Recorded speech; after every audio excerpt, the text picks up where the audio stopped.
Welcome back to Empowered. I'm Elizabeth Namofsky. Today's topic, the hidden cost of being indispensable, rethinking people pleasing. So, Kendra, how do we tell the difference between being kind and being a people pleaser? Because as girls, we're always told to be nice, be kind. What's the difference? Yeah, oh my gosh, we're so trained to be mercy givers, and it creates real inner turmoil because we're not trying. No one, I think, any gender is out there trying to be a jerk in everyday life, but especially as women, it's so trained into us. That's why I say it is unconscious people pleasing. Here's how to tell the difference. People pleasing is rooted in some kind of fear. It's either loss aversion, right? If I don't do this, you'll leave me, or if I do this, you'll leave me, or obligation. You have some kind of power over me. I'm obligated in some way to do this. There'll be consequences if I don't, or again, some kind of transaction, right? Um, so, kindness, on the other hand, is rooted in three very simple things: authentic desire. I want to do this for you. Consent, I have the choice to say yes or no, and it won't make a difference to our relationship. And goodwill, I really want to increase the quality of your life. Where does this behavior actually start though? Because it's got to start somewhere, not when you're, a little person running around. It's got to be deeper than that. It is deeper than that.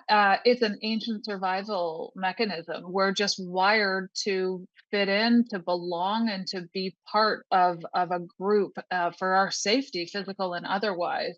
And so, this unconscious tendency does come from the primitive part of our brain, and it does show up when we are little girls. People pleasers start out as parent pleasers and turn into patriarchy pleasers. I was raised by a codependent, people pleasing parent. My mom was so busy just trying to make ends meet. She couldn't attune to us emotionally or otherwise. And so I had to take care of everyone, not because I wanted to, but because it was a safety mechanism. It kept Mhm. me safe to keep her emotionally regulated and have some kind of connection. And so those superpowers, they for sure saved my life, and they made me successful in the workplace. But it also left me exhausted and resentful, which is part of the reason I quit my job. Um, because society and the workplace teach us and train us girls, especially, that we're valued only when we're being capable. Yeah. Yeah. So Yeah. you talk about society. Let's look at Hmm. mainstream advice on how to Hmm. overcome people pleasing, because apparently it's misleading and it's confusing. Can you explain it to us?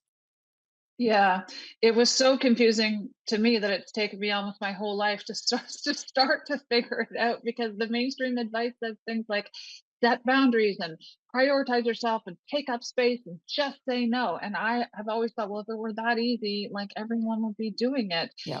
It requires a lot of courageous authenticity and confident presence to be able to do those things. They're very action oriented, and there's a lot of opposition and tension there, again, because of this narrative we've been fed our entire lives, and also because there's different energy.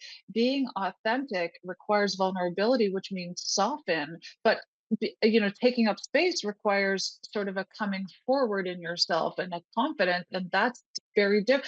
So how do you hold those that paradox alone? And so the place to go to start, I'd say, is actually to go into the tension of that. Most people can't handle it because it's uncomfortable, but the more you do it, the more you start to sharpen your senses, and you start to notice what's yours and what's not yours, and where the boundaries are, and then you can start to do something with it.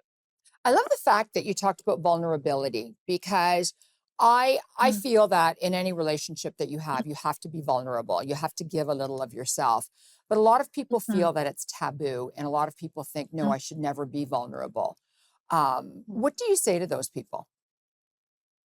I'd say again, don't fall for the archetype that is just broadly painted through mainstream media. Even that, look at how corrupt the word vulnerable is. Automatically, some part of our mind goes to weakness, or like there's almost like a shrinking. Oh, you're vulnerable, or you're at risk. It's this thing. The mainstream advice around set boundaries and take up space.